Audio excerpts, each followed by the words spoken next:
All right, let's dive into what might be one of the biggest frontiers left for AI, your health. What really happens when the AI doctor is ready to see you?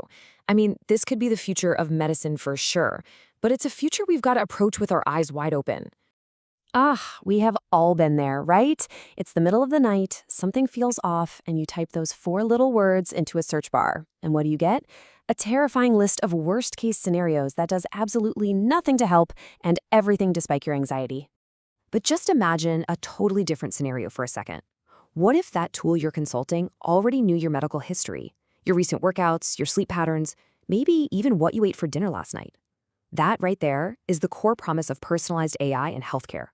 You see, the fundamental problem with running to Dr. Google is the total lack of personal context. It just throws every possible answer at you because it's missing the most important variable in the whole equation, you. This whole thing is so common, it actually has a name: cyberchondria. It's that digital rabbit hole of fear we all fall into when we're given these little bits of information without any of our personal context.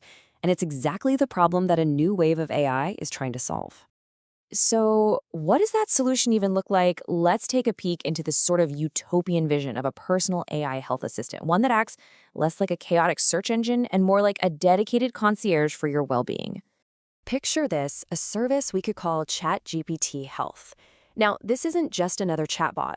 We're talking about a specialized AI built from the ground up to understand your health on a really deep personal level. It's designed to be the structural answer to the chaos of online medical searches. And the key piece of tech that could make this possible is what's called a siloed environment. The best way to think of it is like a completely soundproof, secure consultation room inside the AI.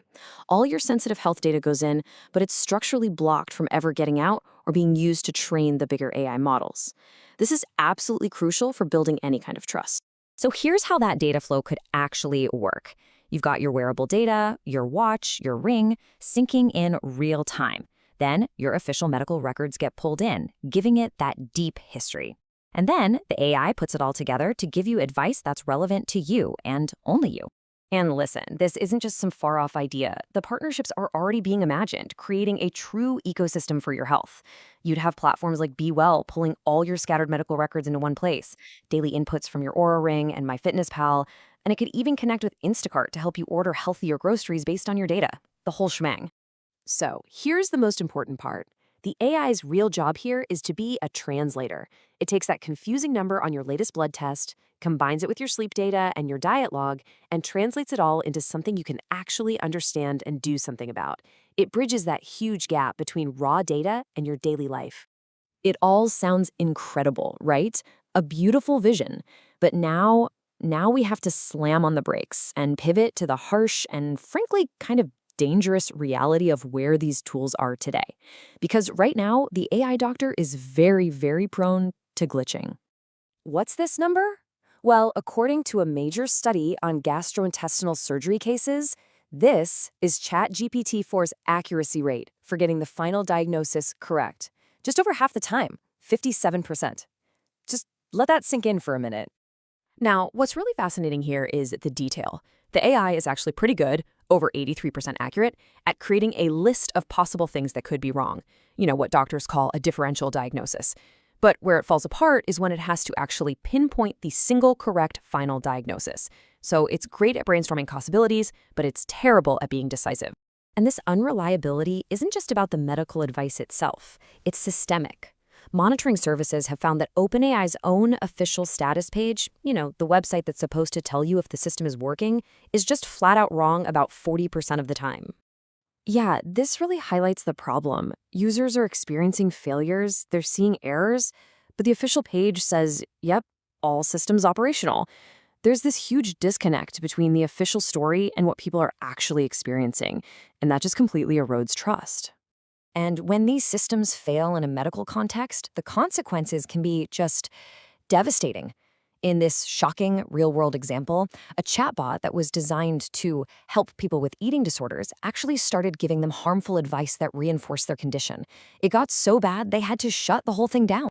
These aren't just one-off mistakes either. Researchers at Brown University have identified a really clear pattern of ethical failures in mental health chatbots.